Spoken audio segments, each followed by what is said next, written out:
सुनो, किसी चीज की जरूरत है आपको? आयशा से मिलना था। इस वक्त? आप सुबह बात कर लीजिएगा। क्यों, अभी क्यों नहीं? इस वक्त आपके मामू घर पर नहीं है, और अगर वो भी यहाँ होते तो आपको इस वक्त उनसे मिलने नहीं देते। ओह, तो आप मामू की जगह पहरा दे रही हैं? नहीं, अपना फर्ज निभा रहे हैं। काफी रात हो चुकी है, आप जाकर आराम कर लें, सुबह बात कर लीजिएगा। आपको क्या लगता है एक गाल पे थप्पड़ खाने के बाद दूसरा गाल आपके सामने पेश कर दूंगा मैं? अगर मैं चाहूँ ना तो आपकी सारी बदतमीजियां मामू को बता सकता हूँ। और ऐसा आप कभी कर नहीं सकते, क्योंकि वो आपसे वजह पूछेंगे कि मैंने आपको थप्पड़ क्यों मारा, जो बताने की आप में जरूरत नहीं है।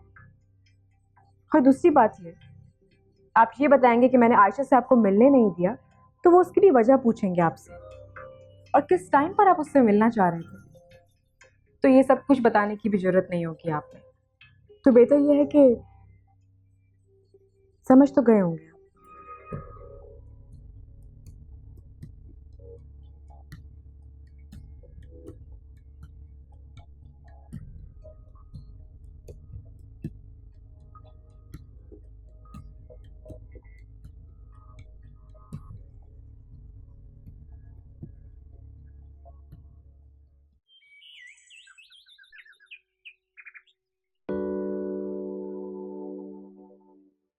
मुझे कुछ नहीं कहना है, अभी के अभी अरशद को बुलाओ, मुझे घर जाना है। अरे क्या हुआ आपा? किसी ने कुछ कहा है आपको?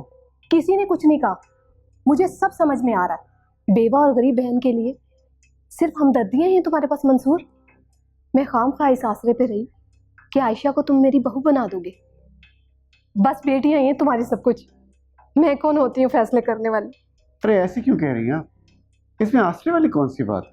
अरशद और आयशा की शादी के फैसले पर मैं अभी भी कायम हूँ। बस तुमने मुझे बातों से बहला लिया और मैं बहल गई।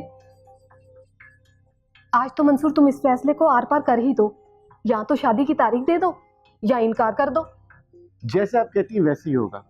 हम अगले ही हफ्ते आयशा और अरशद की मंगनी कर देते हैं।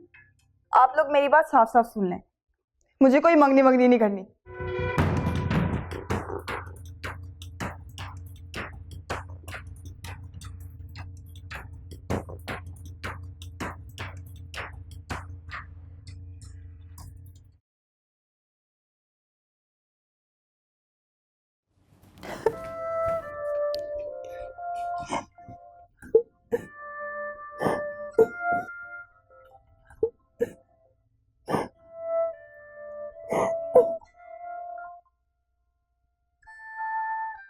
आयशा पे, आयशा पे क्या हुआ?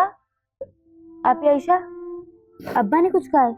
हाँ, अब अरशद के साथ मेरी मंगनी तय कर रहे हैं। मैं मर जाऊंगी मगर उससे शादी नहीं करूंगी। तो आप भाग जाएं। फिल्मों और ड्रामों में सब यही होता है, फिर सब ठीक हो जाएगा। लेकिन हकीकत में ऐसा नहीं होता मरियम। ऐसा क्यों नहीं हो सकता? जब हम हकीकत में एक दूसरे को पसंद कर सकते हैं तो फिर भाग क्यों नहीं सकते? मरियम, तुम जरा बाहर जाओ, मैंने आयशा से बात कर ली है।